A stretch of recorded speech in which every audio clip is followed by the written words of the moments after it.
There is actually probably likely to be a lot of continuity in terms of Trump's Indo-Pacific strategy compared with Biden, in that there'll be a lot of emphasis on countering Chinese power and influence.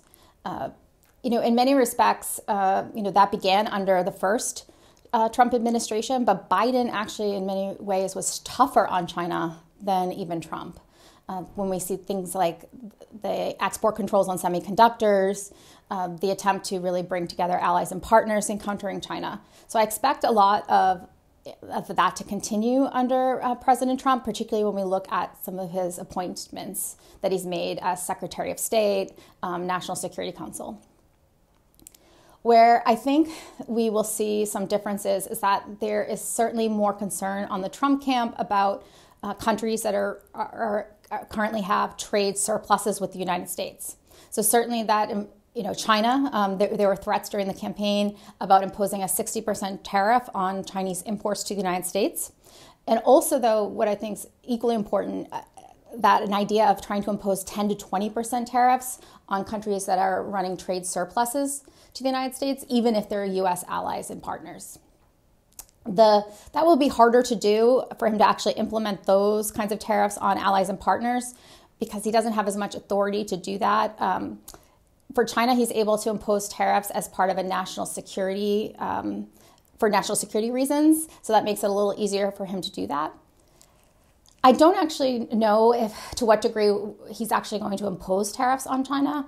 There are a couple contradictions in Trump's Indo-Pacific strategy. One of them is that he has talked about these kinds of tariffs, but at the same time, he doesn't want to see the American economy take enormous hits by imposing them. So while he wants to, become tough on China, particularly in the trade area, he also doesn't want to see the U.S. economy go into a recession. So there's a contradiction there.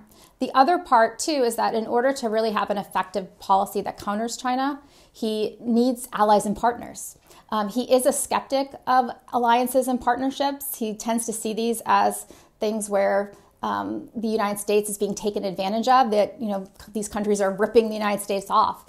But he can't have an effective policy that tries to balance against Chinese power without allies and partners supporting things like export controls against China. So there's a real contradiction there in terms of is he going to have a tough policy on China, or is he going to have a tough policy on allies and partners?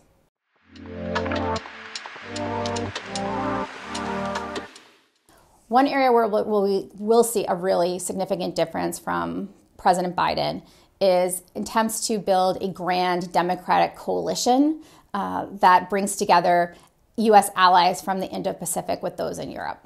I think that's actually one of the hallmarks of Biden's approach, was this idea that the two regions are connected and that we need a trans-regional coalition of democratic states to counter both Russia and China. We saw this certainly in the Ukraine war, bringing these allies together, but we also saw it in the Biden administration pushing for NATO to pivot a bit towards the Indo-Pacific, inviting the IP4 countries, that's South Korea, Australia, New Zealand, and Japan, to the NATO summits. This is not something I see the Trump administration pushing moving forward. For one thing, it's not a value-based approach to alliances. It'll be much more focused on interests rather than values. And I think the second thing is that there'll be a lot of emphasis on Europe doing more in Europe. I think Europe is in for a bit of a ride with the Trump administration, because there's going to be a real push for not even burden sharing as much as burden shifting, and that Europe takes on significantly more responsibility for its own security and defense. Of course, the big question for most people is, will he really withdraw from NATO? I don't know. I think it's definitely something on the table. I am not... let me say it again. It's something that's certainly on the table. I would have given it a higher probability before I saw some of his picks, including Secretary of State Marco Rubio, who passed legislation last year as a senator that actually requires that the president have congressional approval for a withdrawal from any U.S. treaty with an alliance treaty. But He is, I think he is a skeptic of NATO. He fundamentally thinks that it's, a bad deal for the United States. And so whether there's a formal withdrawal from NATO or not, what I think we'll see is an attempt to really shift resources away from Europe and pull back from European security and defense and doing as much. And that's something that Europe should be prepared for and should expect.